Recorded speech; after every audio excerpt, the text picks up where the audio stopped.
You've felt it before, haven't you? That quiet itch inside your mind, the one that makes you wonder if everyone else somehow figured out a trick you missed. You can see them moving forward, smiling, confident, making choices that seem effortless. And you sit there, replaying every little decision you made, asking yourself why it never seems to stick. It's not about luck, you know that. But still, why does it feel like everyone else has a map while you're fumbling in the dark? You've read the articles, watched the videos, tried the quick fixes, and yet something keeps slipping through. The feeling is subtle at first, just a twinge of doubt, but it grows, and you notice yourself shrinking in moments where you should feel proud, overthinking where there's nothing to overthink. And the worst part? You can't explain it. It's not about intelligence, talent, or effort. You've done the work. You've tried. You've planned. Yet there's this whisper that says maybe you're always a step behind, even when you can't prove it. It's exhausting, isn't it? That loop inside your mind, where everyone else seems to sprint ahead while you're measuring your pace. You hate feeling like this, and you hate that it lingers unspoken in every corner of your thinking. Here's what nobody tells you. It's not your fault. Not really. That quiet frustration, that feeling of always being a step behind, it doesn't mean you're failing. It just means you're noticing more than you realize, feeling more than most people ever will. And that's why it hurts, because while others coast, oblivious, you're awake, you're aware, you're paying attention. Every time you catch yourself overthinking, questioning, doubting, it's proof that you care, that you want more, that you're not willing to settle for the surface. Most people never even reach that level of awareness. They drift, they follow routines without noticing, without ever wondering if they could do better, if they could move faster, if they could actually be ahead. And yes, it's lonely sometimes, feeling like you're the only one who sees the gap between where you are and where you want to be. But being awake, being aware, that's your quiet strength. The discomfort you feel isn't a flaw. It's a sign, a subtle nudge reminding you that you notice, that you recognize, that you can sense patterns where others can't. So take a breath. You're not broken. You're not behind. You're just seeing clearly in a way most people never will. That awareness is rare. It's quiet. It doesn't shout, but it's the edge you've been carrying all along, whether you realize it or not. And soon, you'll start to see why that edge is more powerful than it feels right now. Here's the thing. You're not imagining it. That gap you feel, the one that makes you restless, uneasy, like you're always chasing while others run ahead, it's not random. It follows a pattern, a subtle rhythm most people never notice because they're too distracted, too comfortable, too certain that what they're doing is enough. But you've seen it. You've watched it in conversations, in meetings, in social circles. The way some people glide forward without resistance, making decisions almost instinctively, while others stumble and second guess at every turn. They all follow the same pattern. Once you see it, you can't unsee it. It's not about luck. It's not about working harder or knowing more. It's about small, almost invisible behaviors, repeated quietly, consistently over time. The kind of things that slip under your radar when you're busy worrying about the big picture. But when you notice them, when you trace the moves, everything clicks. There are 6 of them. 6 small habits, 6 subtle shifts, 6 invisible choices that silently separate the people who seem ahead from everyone else. And here's what's remarkable. They're not flashy. They're not announced. They don't require effort you can measure.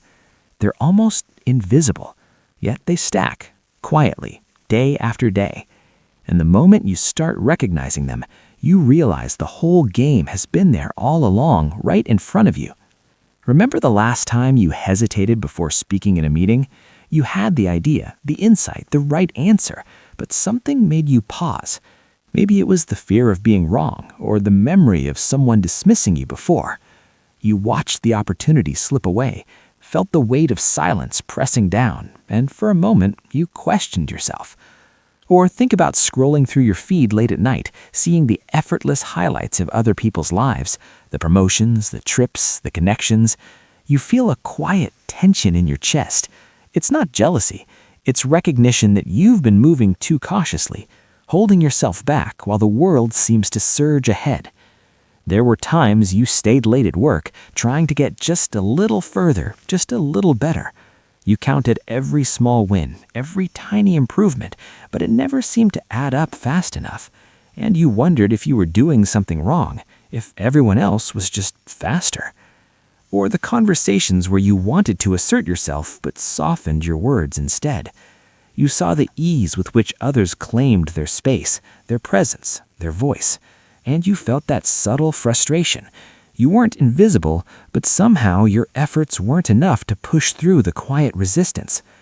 And then there were moments when you realized you could observe rather than react, when you caught yourself noticing the pattern, the 6 invisible moves, the small, consistent choices, the rhythm that separated those ahead from those behind.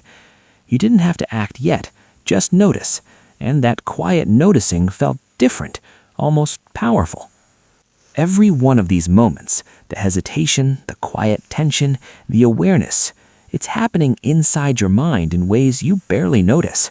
You're processing patterns, signals, small details that most people ignore.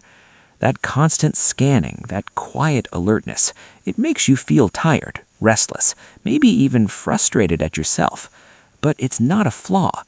Your mind is built to notice gaps, to sense inconsistencies, to recognize where others are moving ahead.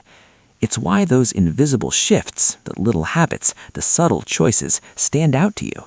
You feel them because you're paying attention. You see what others overlook. And that feeling of being a step behind is really just perspective. You're not behind. You're aware. You're watching. You're noticing the rhythm of progress before most people even realize it exists. That discomfort you feel is the tension between what's visible and what's invisible, what you see and what others miss. It's quiet power. You don't need to shout. You don't need to force it. You just need to recognize it, sit with it, and let it guide your next moves without drawing attention. That awareness, that edge, it's already inside you. You've just been learning to notice it. You don't have to prove anything. Not to them, not to yourself. The edge you've carried quietly, unnoticed, doesn't demand attention. It just exists, steady, calm, untouchable. Every choice you make from this place of awareness carries weight without effort. You notice before others react. You move without forcing. You speak without needing to dominate. The rhythm you've been sensing, that pattern everyone else misses, that's your quiet power. And the remarkable part, you don't need to announce it. You don't need to shout, to compete, to overperform. You simply allow it to guide you. A calm step here, a subtle pause there. Each small move compounds without fanfare, without anyone realizing the shift has already begun. And this is how the gap grows, not through loud victories, not through visible effort, but through presence, awareness, and the quiet mastery of self. You're not the person who hesitates anymore. You're the one who sees, quietly aware, quietly powerful, quietly ahead. And as the world moves, you move too, without rush, without noise, without anyone noticing, except yourself.